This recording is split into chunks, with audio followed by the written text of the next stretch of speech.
Hello friends, welcome to today's class. Let's crack it with UPSC CSE in English. Siddhi Bangard, your friend, educator and mentor here. A very good morning to all of you. So let's begin without further delay. Apologies for delay from my side because there were some technical issues at my end which are now resolved. And please let me know if there's no problem with the sound and the visual quality.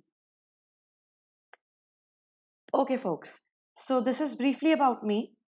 I am Siddhi Bangard. I have 3 years of teaching experience.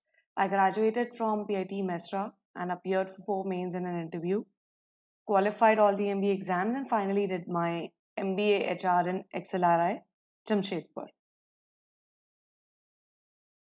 So, at Unacademy, briefly about it. So, we have daily live classes, live tests and quizzes, and we have structured courses, unlimited access. With one Unacademy subscription, you can access all the courses, greater than 200 courses that we have on our platform.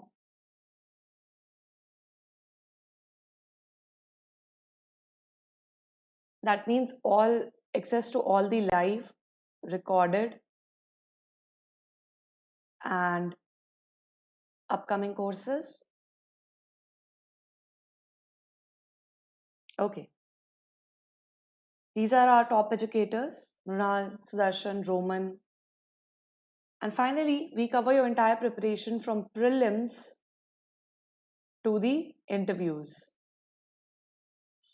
And that too at a very reasonable price. We have all the courses covered from prelims to your interview preparation. Our 1 year price is approximately less than 40,000, and if you use my code you reduce it to 39,600. It's 44,000 otherwise, but with my code SBUS you get it under 40,000. And a 2 year course is priced at 64,000, but if you use my code SBUS, you get it for less than 58,000 or less than 29,000 for a year. With that, let's proceed on to lecture 5 of the series. Good morning, everybody. Hello. Great. So, the lecture 5 of the series is about India's neighborhood foreign policy, part 2. And as discussed, I said I will be discussing neighborhood first policy or the pathway, the developments to neighborhood first policy. Why did I want to discuss that? Because our third lecture in the series was about the neighborhood. We are right now studying the Asia edition of India. And in the Asia edition of India, we first studied the objectives, principles, determinants of foreign policy, right? Secondly, about our neighborhood, an overview of our neighborhood. So obviously the neighborhood policy comes third in place because we'll be then discussing one by one the bilateral relations of India with each of its neighbors, and that's why our upcoming session will be about India and China, India China part 1 and India China part 2. This will be our upcoming sessions. Today we'll discuss the neighborhood first policy. Now focus guys, that's the interesting part. So just relax, you don't have to write anything, just listen. It's a story, it's a very nice story how this whole neighborhood first policy started. What do we actually do in the neighborhood first policy and what have we finally done? What is the conclusion of it?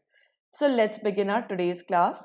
Briefly before that, I will just give you a quick glimpse of what we did in our previous class. In the previous class, we discussed India's land boundary neighbors, all right? India, Afghanistan, Bangladesh, Bhutan, China, Myanmar, Nepal, and Pakistan, their population, their nominal GDPs, the HDIs, the legislature. And then we discussed India's maritime boundary neighbors, Sri Lanka, Bangladesh, Indonesia, Thailand, Myanmar, Maldives, and Pakistan. We discussed what is neighborhood. So it's a gift of geography. You can't change your neighborhood. What are some of the problems that your neighbors face, that they fear your large size, all right, and they fear your growing economic power. So they try to align with one or the other powers to counter your power. And finally, what should we actually do, or what it results into? So you have unresolved boundary issues, fight over water issues, an enemy, friend, unholy alliances leading to political manipulations, destruction of peace. These were some of the fallouts of not having peace within the neighborhood. And your foreign policy is actually incomplete without taking your boundary states on board. In fact, as I remarked in the last class, that Manmohan Singh said the test of your foreign policy is how well is your foreign policy performing within your own neighborhood. With that, we discussed the prominent institutions in South Asia. I will be making use of these institutions today. The SARC, the BIMSTEC, which was opened in 1997, SARC in 1985, Mekong Ganga Cooperation with 6 member states in 2000, that's the foundation year, and Indian Ocean Rim Association for Regional Cooperation 1997. I'll be talking about all these institutions today, not in detail, but I'll be using them as reference points in India's neighborhood first policy. Now, prepare for the story, what the story is about. 1947, all right, India gets independence and Nehru becomes the first prime minister. What's the mood? We are beaming with energy, newfound freedom, and brimming with a lot of wonderful ideas on how to save the world. We feel that India's time has finally arrived on the stage, right? Now, Nehru, like you can say in a manner, Nehru felt like he was a superman. We could solve any problem with our moral stature and our foreign diplomacy, our morality that we had earned with our freedom struggle, all right? So, definitely, as we had studied previously in the last to last session when we were talking about 6 phases of foreign policy, 1947 to 1962 was a phase of optimistic non alignment. All right? Because this was also the time when the Cold War was raging on. So, Nehru, who was a deep thinker with an even deeper inclination for world affairs, a world traveler and statesman, was greatly influenced by Western world's philosophical system and prosperity. We actually forgot to look inside or to look eastwards or to look at the Eastern foreign policies or Eastern prosperity in the past or Eastern philosophical systems. Now we were completely looking towards the philosophical system of the West, and that meant we were actually kind of ignoring our Eastern partners. Why? So this is Walk to the Story Part 2. India looked up to the Western world for ideas, philosophy, technology, and trajectory of future growth. We completely kind of overlooked our past, that we have done it in the past.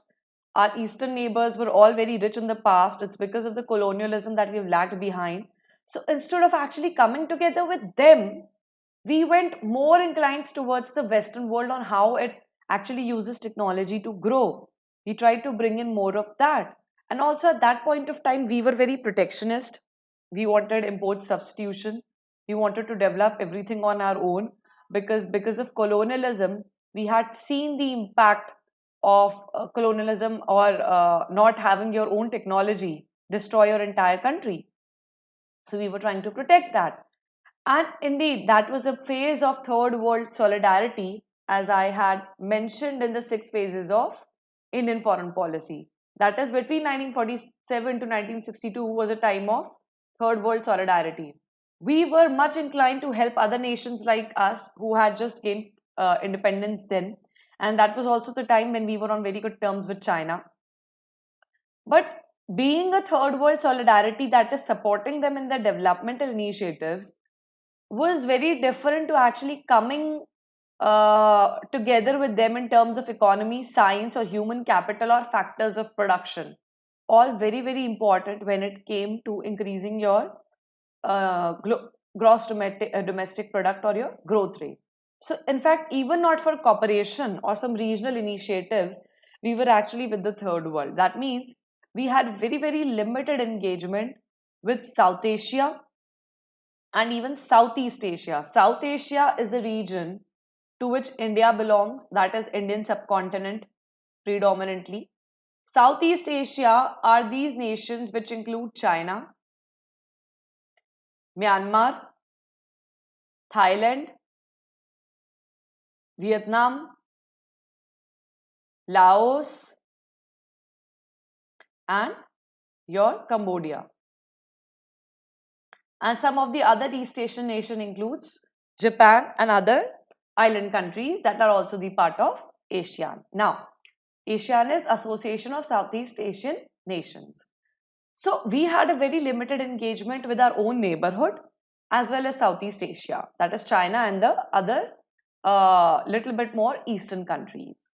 And how do we find that? So if you see, we weren't a member of ASEAN till 1992. We maintain our own distance with it. In fact, Indira Gandhi and ASEAN could never look eye to eye, as I had mentioned in my previous lectures.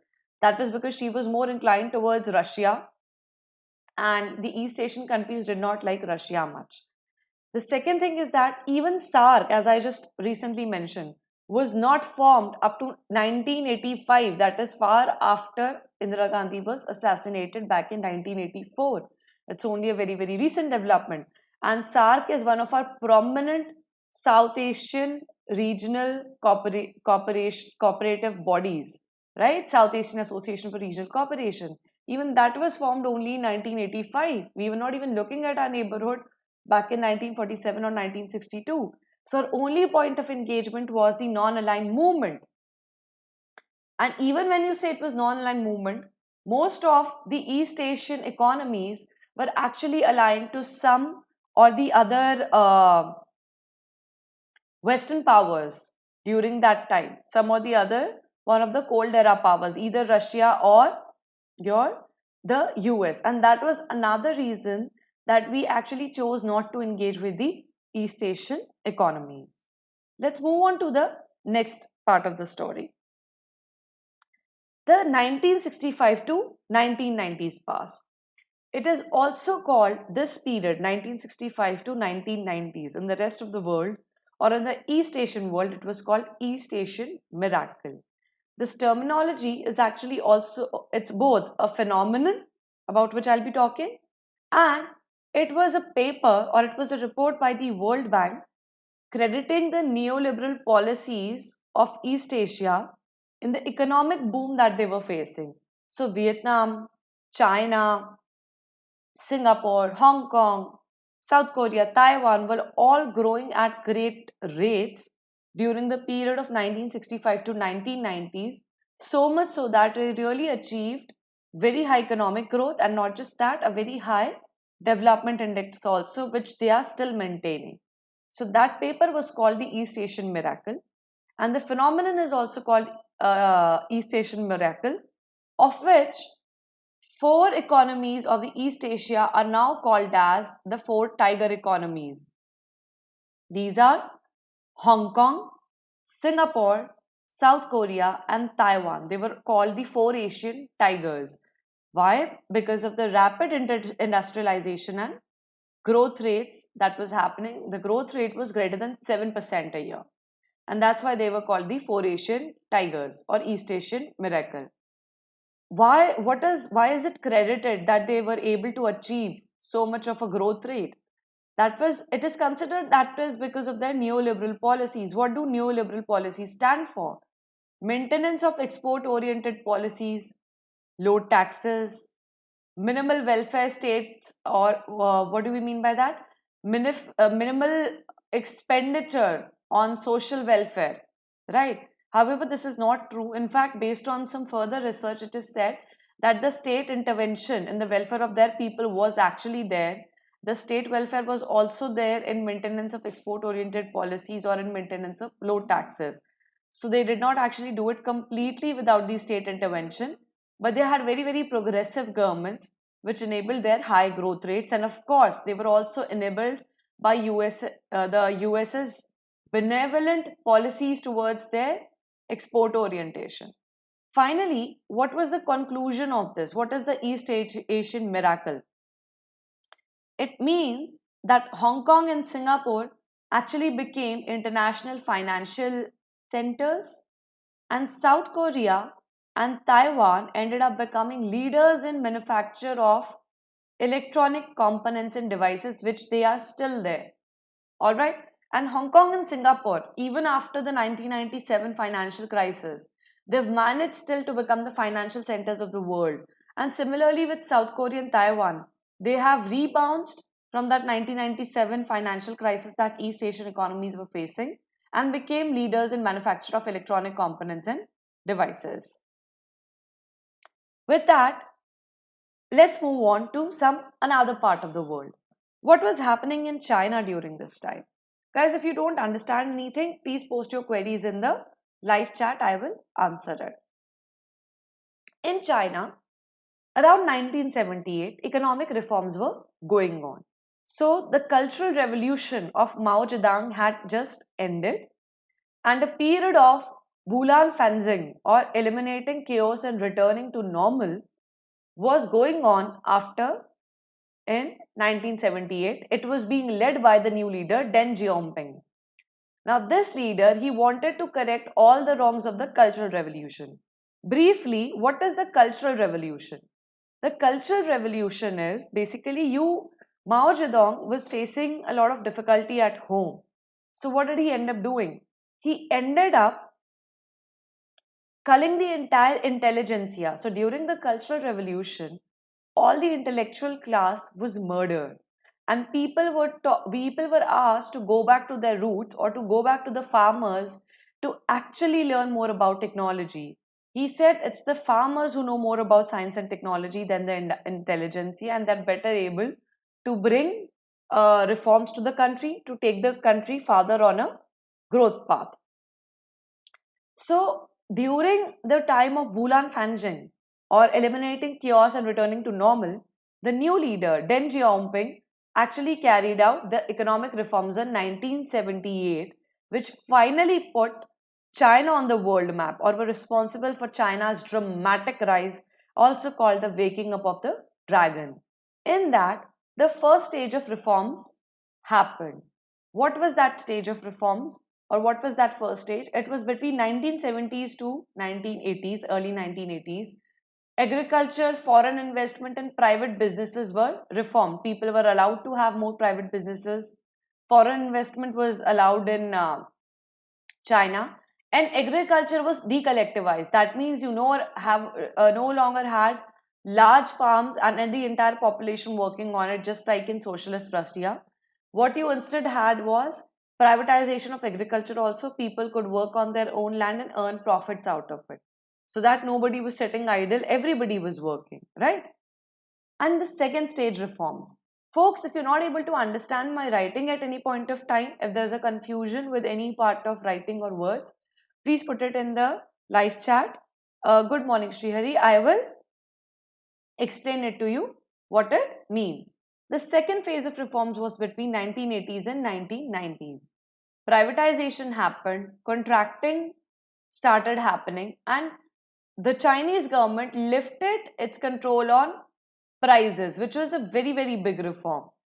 And finally, in 2001, China became a member of World Trade Organization, a very big part of the reforms for China. And in 2010, the miracle happened. China overtook Japan as world's second largest economy. That means the Chinese time actually started coming in early 2000s itself only. And that's where, in fact, in early 1990s itself only. And that's why in our foreign policy, we observe that the time between 1991 and 1999 is actually India trying to act as a balancing power in the Asia Pacific. All right. Even in 2000 and 2013, we are acting as a balancing power. Here, we are actually trying to balance our economy. All right. as per the 6 phases of our foreign policy. Now, between 1978 to 2013, what happened? So, between 1978 to 2013, China was growing at a phenomenal rate of 9.5% a year on year growth. So, when the East Asia was growing at greater than 7% growth, China was also growing at 9.45% a year on year growth. And in fact, it is only in the recent times that China's growth has moved to lesser than 7% growth, after, especially after the coronavirus conundrum. Now let's look on what was happening in the rest of the world, or what was happening in India during between all these years from 1947 to 1990s. Good morning, everybody, and I hope I am understood to everybody. Everybody can see this correctly. All right. Okay. 1947 to 1962. It was the golden era of India's development. We had 5 year plans. Our first 5 year plan was extremely successful based on agriculture. The second 5 year plan, which was Nehru Mahalanobis plan, focused much on heavy industries. And the growth trajectory was similar to most of the East Asian nations between the part of 1947 to 1962. So we kind of even didn't bother about what was happening in our neighborhood. We completely cut off and isolated ourselves from the neighborhood. We were just completely focusing inwards. Now, in 1962, that was an year of setback. Finally, reality started setting in. The chinks in armor were visible. We received a severe setback in terms of security at the India-China border. We lost the war to China. And 1964, we also lost the leading light, that is, Jawaharlal Nehru was dead, and India was actually completely in limbo. We didn't know what to do, we didn't know whom to go to. And then, closely followed by 1965, Pakistan thought India is leaderless, India is headless, let's attack it and let's get Kashmir back. And we had the second Indo-Pak war after 1947.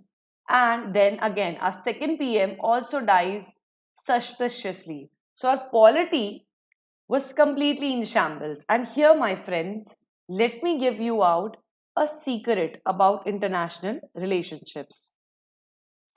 The international relations, whatever international foreign policy a country is following, a lot depends on the governance that you have at present. That means your political philosophy, your political leadership greatly influences the stability you have in your country, or the economy, how the economy of the country is doing. It also greatly influences how you're doing on a social level, or how your society is doing as a whole. And your society and your economic policies or economy, they both decide how well you will be doing internationally, or what your foreign inclinations will be to secure your national interest at the international stage. So everything is linked to your governance. And at that point of time, we were greatly faltering in our governance, losing 2 PMs in just 2 years. Now, with that, let's move on to the next point. This point, 1947 to 1971 and further, was till 1991, in fact, till the time we had the liberalization, privatization, and globalization reforms, was a time of import substitution in India. That means we tried to make everything that could be imported. Protectionism, protecting our own businesses. Large, very large public sector. The government did everything, right from governance till manufacturing cotton clothes, it did everything. Business regulation, central planning, and economic interventions whenever the government pleased to do so. Central planning meant the complete planning process was centralized. States had a very little say in the way plans were being made. And that's when finally, later during the Congress time, National Advisory Council came up, which had a representation of the states. So that states and center could together get up and do the planning stuff. But it has its own drawbacks, because it was not it was just a statutory, normally executive body. It was not a parliamentary body. So the cabinet or the prime minister was never accountable to it, right? All these interventions actually killed our economy. In fact, the contradictions, like at one place in the second 5 year plan, we were largely investing into heavy machinery, and on the same time, we were actually subsidizing manual low skill cottage industries. That means you want the nation to modernize, but instead of subsidizing your factories, which were using those modern practices, you were subsidizing those cottage industries which were doing manual low skilled labor. In fact, Milton Friedman said he wanted to commit suicide seeing India doing all these economic contradictions. So that was our stage of development, that was our stage of polity then. In fact, there's a very famous joke and very real conversation that happened between Nehru and JRD Tata. Nehru ended up saying, "Never talk to me about Prophet J." J was the first name of JRD Tata. It is a dirty word. When JRD Tata actually told him that all our central sector enterprises, the public sector enterprises, should be profitable, Nehru said, "What's profit? It's a dirty word. They're not supposed to be profitable. They're supposed to serve India." And year on year, that center's debt to itself kept growing up. Our public sector enterprises were not performing well, also holding back our economic development. And then, closely followed back in 1971, we had our third world war with Pakistan. So, do you see the different kind of trajectories China and India have been following? China did not have a single war. We almost fought three wars. Our economy was in shambles. Our socio-economic development was in complete shambles. And by 1989, we lost another two prime ministers to assassinations or instability in our polity. That means we had lost four prime ministers by now, just to some external events. They had been badly influenced by external events, and we had lost the leading lights of our countries. And by 1991, we were deep into soup into the balance of payment crisis. I will explain you why did this balance of payment crisis happen, what was it all about, and meanwhile what was going on in the rest of the world. So we discussed China, we discussed what was happening in India between the time of 1940s to 1990s. Now let's look at what was happening in the world. So this is the third part of the story. In the rest of the world, the Berlin Wall had fallen down in 1989, and by early 1990s, the USSR was a history. It had disintegrated. And in fact, now we had the birth of a unipolar world, or the US became the sole superpower. With that, what exactly happened? So, the economic crisis of 1991 was partly because of the Gulf War of 1991. The Gulf nations are the one which actually export oil. Now, if there was a war going on, that means they couldn't really export oil, and the prices of oil were very, very high. India did not have enough money to cover its oil imports, and hence it was a balance of payment crisis. It was further aggravated by the disintegration of the Soviet Union, which was one of our major trading partners, our technological aiding partners, and also it was a partner which used to help us economically. So we completely lost that Soviet support also. The third thing which happened was, now world was finally a unipolar world, and the US was not on our side. We really couldn't get any help from the US.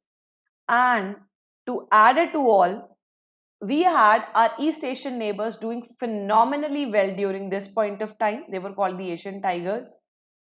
The dragon had woke up, or China was also making its point or making its presence felt on the international stage.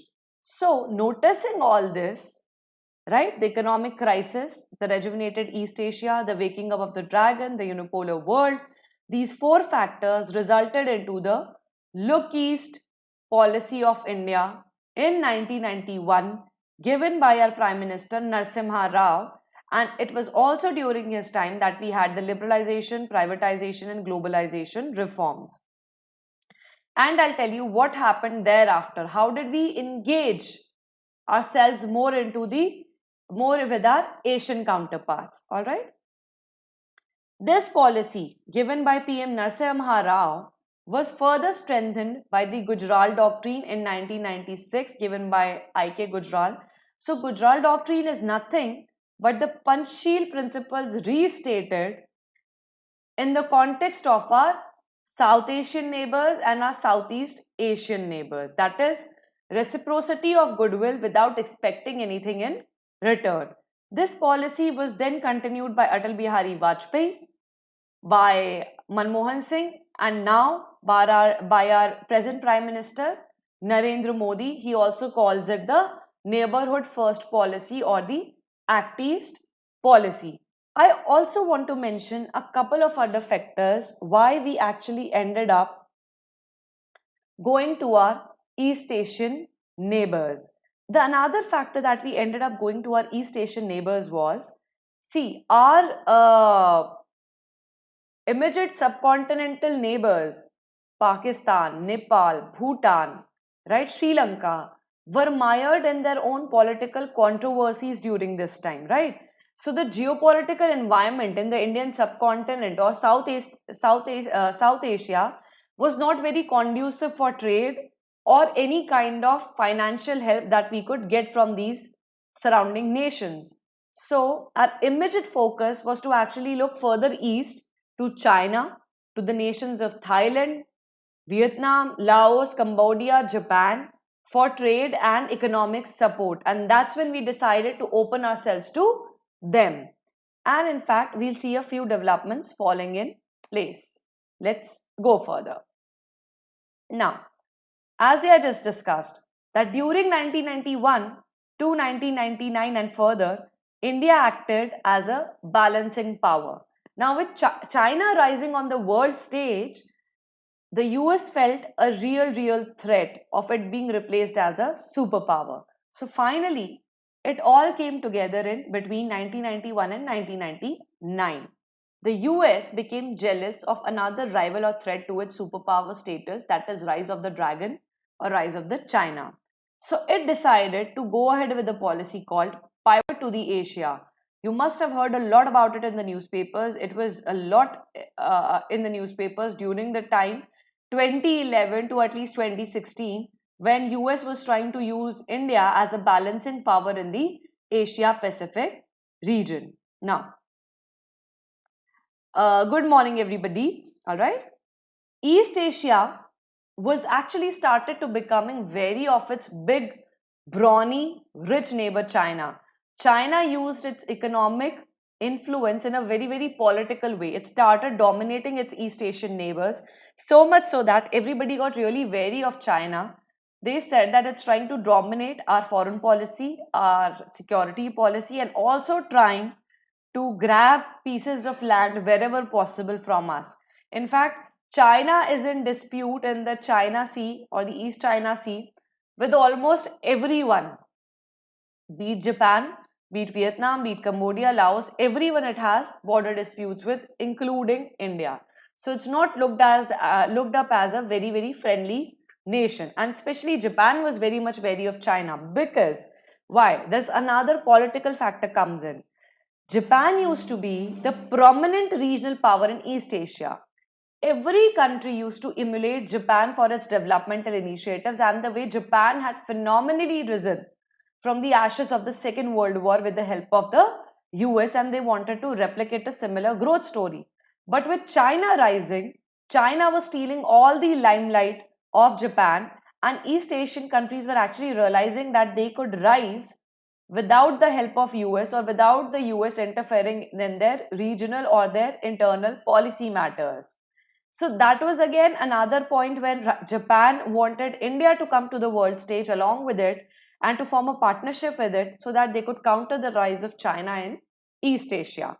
The second point was India also had a great economic run between 1991 and 1999 after the privatization initiatives.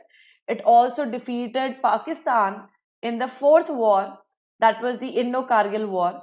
So at that point of time, India had become too big to ignore in size, too big to ignore in terms of economic firepower, and too big to ignore in terms of the next growing Asian powerhouse. At this point of time, India had also realized what a douchebag it had been to its regional states. and that they were all very good economic powers.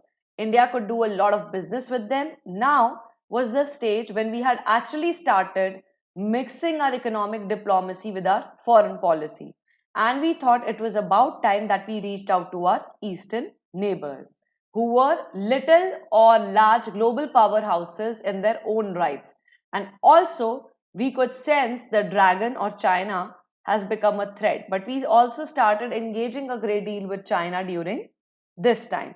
So, what is the final verdict? The final verdict is that everybody now thinks that India should engage more and more in the Southeast Asian part and the South Asian part of the Asia, also now called as the Look East policy. But what actually happened to the Look East policy, and what is the moral of the story? So, the Look East policy came in between 1991 to 1999.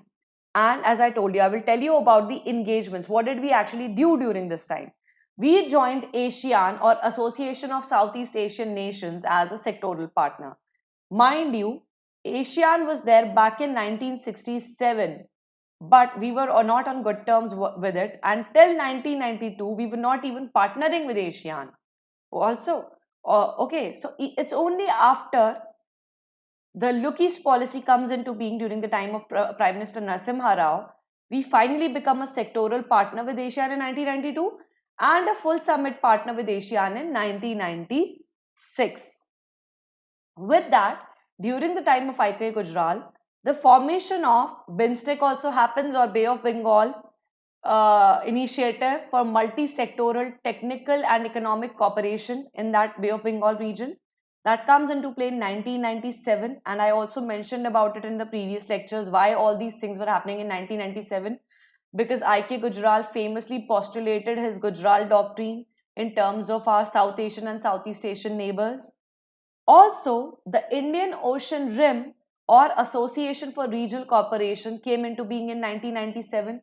We also started recognizing our Indian Ocean Rim members, or a maritime boundary members, right? Like the Mauritius, Indonesia, and all the other island countries within the Indian Ocean. The formation of Makanga Council early in 2000. This includes 4 nation states: Thailand, Vietnam, Laos, and India. That's why the Mekong Ganga Corporation, it leaves out China. All right, so we could completely focus on our eastern neighbors and counter the Chinese influence. This policy is now what we call the Act East policy, or the neighborhood first policy, about which the whole lecture was about. This is where the Look East policy is the ancient remnant of what we now call the neighborhood first policy, or the Act East policy, which was brought into prominence by the Modi government back in 2014. How? During the swearing in ceremony in 2014, we called up all our SAARC neighbors, or all the SAARC countries, South Asian Association for Regional Cooperation countries, and that was called the Neighborhood First policy. They were all called in the swearing in ceremony, and just after the swearing in ceremony, our Prime Minister ended up visiting Nepal, and he said from now onwards, our first point of stop will be our neighborhood. We will greatly engage with our neighborhood. That was called the Neighborhood First policy. They also named in the same time our Look East policy to Act East policy. And in fact, during the second swearing in of our Honorable Prime Minister Modi, the BIMSTEC leaders were called during the second swearing in, or the Bay of Bengal multi-sectoral technical and economic cooperation leaders were called in the second swearing in. There was another reason to actually call not the SAARC leaders but the BIMSTEC leaders, apart from the Act East policy, which was that we were not having very good relationships with Pakistan in 2019. And whenever there was no consensus between India and Pakistan, the South Asian Association for Regional Cooperation, it suffers, because the SAARC actually functions on total consensus between its partners. And India, Pakistan being two very, very large partners of SAARC, whenever they are not in consensus, the SAARC actually cannot hold its meetings, and it actually goes in limbo. So we had to call in BIMSTEC. That was the second reason why we called BIMSTEC to the swearing in, apart from the fact that we wanted to have a Act East Asia policy. In fact, Prime Minister Modi famously remarked that our Act East policy starts from Bangladesh and goes on till the western shores of the US, which we can see if we look at east. So when you look at east on the globe, it actually literally or figuratively means when you look east on the globe, you actually reach the western shores of the US, looking back around the whole world. So that means we'll be covering everything that comes into our eastern part or our eastern counterparts as neighbors. So we look at Far East and we look as far as the western shores of the US. We'll cover all countries that come during in all this regional part under our Act East policy starting from Bangladesh. What were some of the other developments? So as you see, we started a full summit with ASEAN as a partner in 1996, and now ASEAN is our fourth largest trading partner. So we have come a long way there. And in fact, the objective is to have $100 billion trade with ASEAN by 2022. In fact, recently also, Modi sent in INS Kesari as a part of Mission Sagar or Security and Growth for All to Mali or Mauritius, Comoros Islands, Seychelles.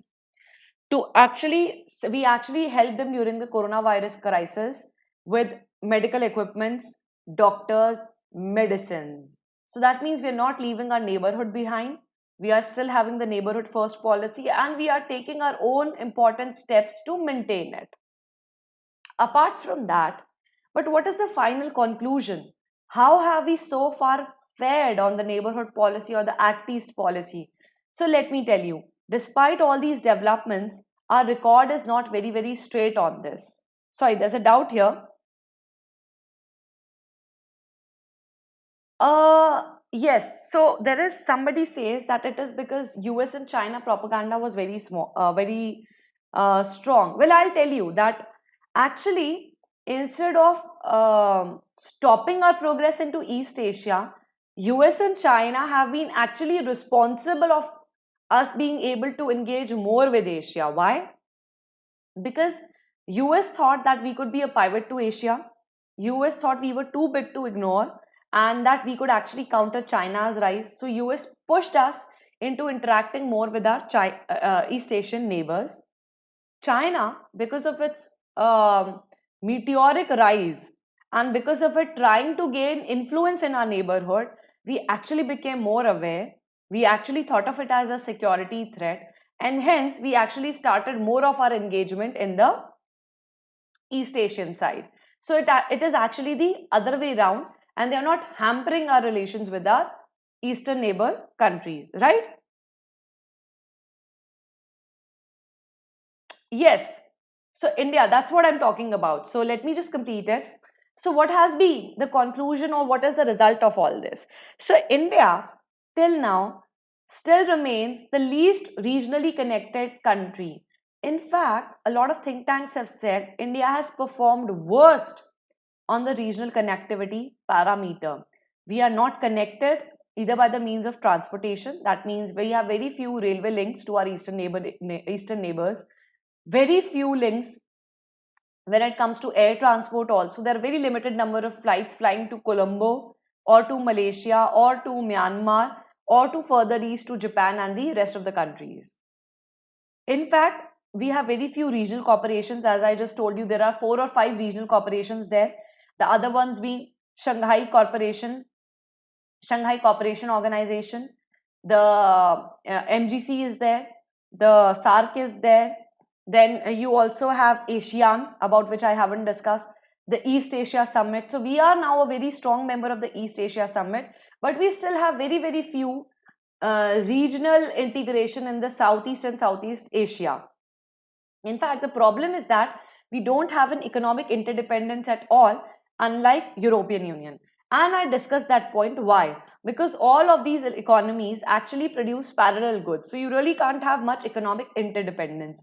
But what instead we could have is socio dependence on each other, all right? Or maybe we could have more trade amongst each other in terms of technology, science, and human capital. So we are doing good on the human capital part, but not on the science and technology part. And that's why we have this Indian Metri mission also now, to share our research and technological developments with our neighborhood countries in the Indian Ocean. We are trying hard. Now we are really trying hard. But till now, we had actually faltered on the trade terms. We don't have, our East Asian neighbors should have a very, very high trade component. But that is not so. US still remains one of our largest trading partners along with China. We have completely failed our eastern neighbors now. The second thing is that we do not have enough transportation links. So Prime Minister Modi also went up to Myanmar and said that we'll start the rebuilding of the Myanmar to Manipur road. He also signed the motor vehicles agreement to have the motorable road falling between the four nations, Nepal, Bhutan, India, and Thailand, right? So with that, we are actually trying to engage more and more with our East Asian neighbors, but we are still not doing enough, and we are still not there. There needs to be deeper regional engagement and a complete follow-up, a very enthusiastic follow-up of the Act East policy or the neighborhood first policy. They are nothing but more on the execution part of the Look East policy. So if you want to consider, in sum, the verdict is the Look East policy was a policy framework given to us during 1991 to 1999. The Act East policy or the neighborhood first policy are actually the execution part of that policy when we are trying to deeply engage with our East Asian neighbors for our own benefit, and to also come up as a voice for the global south, to come up as a voice for our small tiny eastern neighbors, and to put them on a world stage along with securing our own national interest. So with that, I would like to point out some further things in the news. As I just mentioned, it is confirmed Mission Sagar INS Kesri went to Mauritius providing assistance during the COVID-19 pandemic. So we did not forget our Vasudhaiv Kutumbakam policy even during the COVID-19 pandemic and the Gujarat doctrine during the COVID-19 pandemic. We not only sent essential medicines to Mauritius, Madagascar, Comoros, Seychelles, and about 600 tons of food items to the Maldives. Now, with that, this was the first time that India engaged with all of the island nations in the Indian Ocean to the west of its boundary. All right, it's the first time we did that. And we had already sent another naval ship to Sri Lanka and to Bangladesh with all these essential medicines relating to coronavirus 19. So we were engaging on both the fronts, the western island neighbors and the eastern island neighbors, thus further strengthening our India neighborhood first policy, further strengthening our Act East policy. With that, I would like to conclude for today. My Telegram group link for current affairs is this, where I post about all my upcoming videos, and you can chat with me directly here on this Telegram group link. And this is my Telegram channel link, all right, where you can hear about all the upcoming videos and upcoming sessions in the IR series. With that, I'll close for today, and I hope you like the video. If you like the video, please share and comment on the video, and all the best for your preparation. I'll just look for if there are any other doubts. Yes, it did. So there is another. Yes, it did make us look like another ally of the US, but we have actually tried to shrug it off now. And we are now deeply engaging as a responsible, big economic power in the neighborhood. And yes, it did set up as a failure. The failure of SARC in BIMSTEC has actually been a setback for us in our image, but we are trying to correct it, and in a big way. In fact, Modi government is trying to revive all of these East Asian corporations for our own benefit. So I think we should see some great diplomatic measures there and some great diplomatic comebacks soon. I hope I've answered your question. So with that, I'll close for today. For any more doubts and comments, please post it in the live section.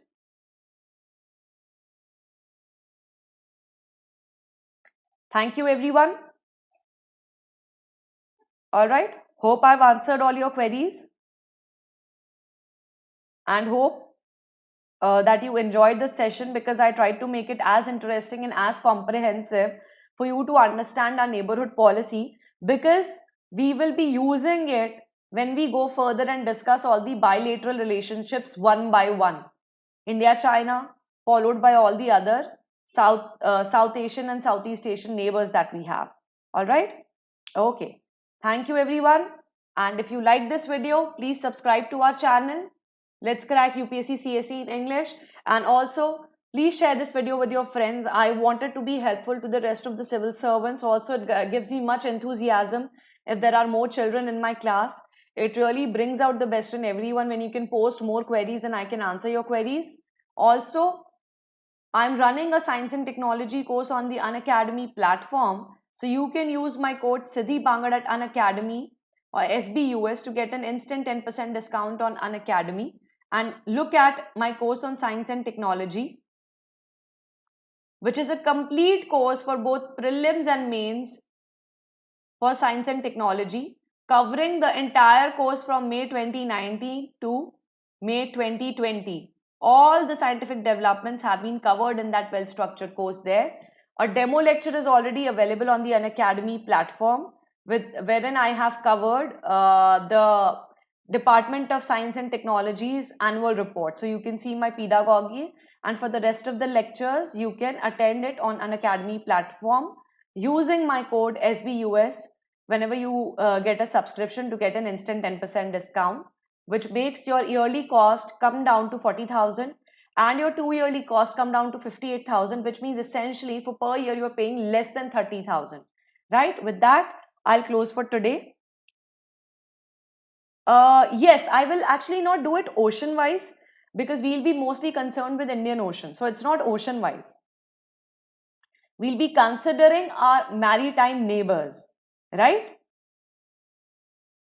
So that is how it is going to happen. It cannot happen ocean wise, otherwise it will not fall in place altogether.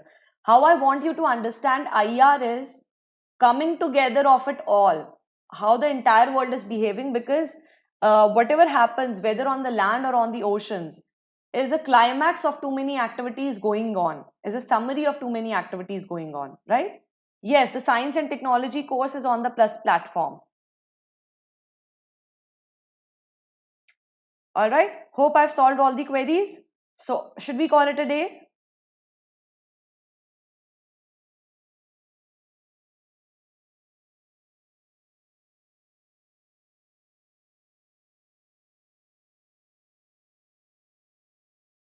Should we call it a day, folks?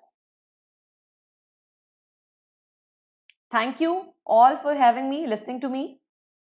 And I hope the session was very informative for all of you.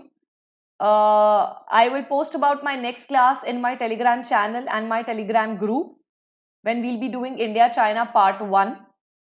All right. And then we'll follow up with India-China part 2. So therein I will explain the bilateral relations between India, China in greater detail, and I will also talk about the diplomacy that we have with China. With that, I'll close for today. Thank you and have a very good day, all of you. Keep preparing well and all the best for your civil services prelims. Also, folks, there is another announcement that I'm taking a free class in the evening at 10:20 p.m. today on the Unacademy channel. It's a free for all class. That class is for your prelims mock test series. So please be there. We'll be covering a lot of important questions there. With that,